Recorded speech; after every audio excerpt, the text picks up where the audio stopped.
আজ সকালটা ছিল খুব সুন্দর। ভোর হতে না হতেই পাখিদের কলরব শুরু হয়ে গেছে। এরকম একটি সময় একটি কাক এদিক ওদিক উড়তে থাকে খাবারের সন্ধানে। কাকটির ভাগ্য আজ এতই খারাপ যে খাবার একটি দানাও খুঁজে পায় না। এমনি ভাবে মনের দুঃখে উঠতে উঠতে হঠাৎ তার সামনে একটি মাংসের টুকরো দেখতে পেল। পাশাপাশি কাউকে না দেখতে পেয়ে সে মাংসের টুকরোটি নিয়ে গাছে গিয়ে বসলো।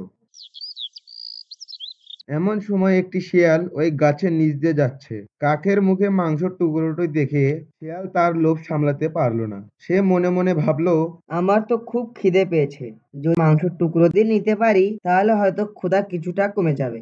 কিন্তু কাক তো গাছের উপরে, আর সেখানে যাওয়াটাও সম্ভব নয়। সুতরাং কিছু একটা উপায় বের করতেই হবে।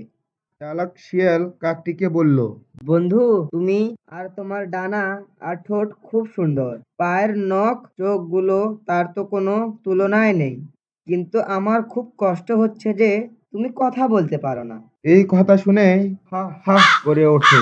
শিয়াল খুব বোকা, সে হয়তো জানে না আমার কণ্ঠস্বর কি বিপ্লব। আমি প্রমাণ করে দেব। কাক রেগে গিয়ে বলে, আমি বোকা নই, আমি গানও গাইতে পারি।